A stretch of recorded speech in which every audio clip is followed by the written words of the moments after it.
Nintendo's been known for making some pretty beloved games, but they're also known for taking down anything that they don't deem as brand friendly. It was only last year that Nintendo issued a cease and desist order against an influencer and adult entertainer known as PokePrincess, which seems pretty unfortunate for her since her entire body is literally covered in Pokemon tattoos. On top of that, Nintendo sued a team of hackers that infringed Nintendo's copyright by selling Nintendo Switch hacks. These hackers also had the FBI knocking down their door, and many of them served about 3 years in prison. But Nintendo doesn't just stop there. They also shut down a Super Smash Bros. Tournament for using mods to play online. In the face of the pandemic, the big house was going to put on a Super Smash Bros. Tournament so that people could gather online and play against each other. The tournament was going to utilize a mod known as Slippy, which allowed players to battle against each other online. This was something Nintendo was entirely against, and sadly the big house had to shut down the tournament entirely. I personally have always been a little wary of modding Nintendo video games, or even just playing Nintendo games on my channel and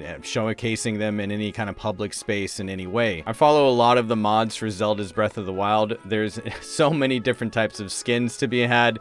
All kinds of new gameplay elements are added to the game. There's new dungeons even created for you to explore and have fun in. The mods out there have done way more than anything Nintendo has done since the release of that game. Nintendo has recently been targeting fan artists that make artwork that they deem to be not brand friendly. As we've seen with PokePrincess, known as Digital Princess now, she was an adult entertainer. She was on TikTok, Twitch, OnlyFans, and her entire brand was Pokemon themed. Nintendo sent her a cease and desist order and threatened to sue her because she had turned her image into a brand and started selling merchandise that was based off of her image.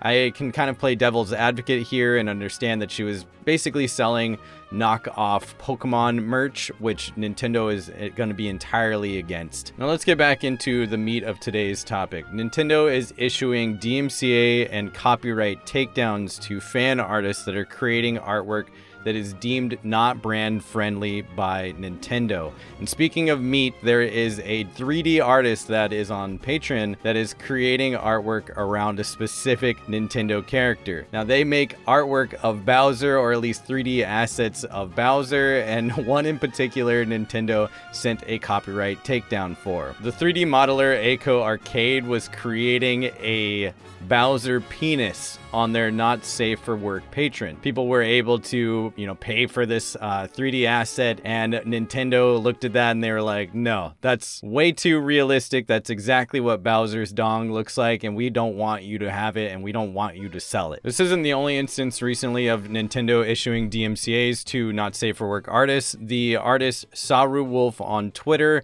makes sort of lewd artwork of Nintendo characters. One in particular is Rosalina, and they have been claiming that they've gotten about 3 DMCA notifications from Nintendo, which has caused them to stop posting that artwork on their Twitter account entirely. Some people are questioning whether this is actually Nintendo sending these DMCA notifications or not, but this isn't the first case of this. Back in 2016, a Tumblr artist was issued a DMCA strike for their Princess Peach post. They were able to prove that this was actually Nintendo, since Tumblr does not take any copyright or DMCA claims seriously from random sources. It has to be directly from a legit source, such as at Nintendo.com. I personally am more than inclined to believe that Nintendo is issuing these DMCA and copyright claims, which also worries me since I truly love some of these artists out here. Like there's this artist on Twitter known as Tuna who creates these really awesome images of Nintendo characters. It would be a real shame to see any of their artwork taken down because of this. I do understand that Nintendo is a large company that must protect their brand, but I am going to point out one instance where I think this is a little hypocritical of Nintendo. There was a game called Dinosaur Planet that was being created by Rare that was going to be released on the Nintendo 64, kind of near the end of the 64's life. They decided to change this game up and made Rare change up the female protagonist of the game to be more sexier for their Star Fox Adventures game that came out on the GameCube. Nintendo decided to change the main character from Dinosaur Planet, Crystal, so much that it's actually kind of disturbing to me. They literally took away her clothing, they took away her job as the main character, they took away her ability to be powerful. I don't understand what they were doing here, but you can read this quote from Imamura where he says he was inspired by an American comic called Vampirella. Now, if you haven't ever seen any of the cover art for that comic, it's quite lewd. Imamura goes on to say, there's an American comic called Vampirella that I'm really into. That character is a female vampire who wears risque costumes. And so I drew some quick sketches of Crystal with that kind of image and had a lot of discussion with Rare. And so this version of Crystal turned out to be much sexier than the Dinosaur Planet version. My sensors indicate Fox's temperature is rising. Are you okay, Fox?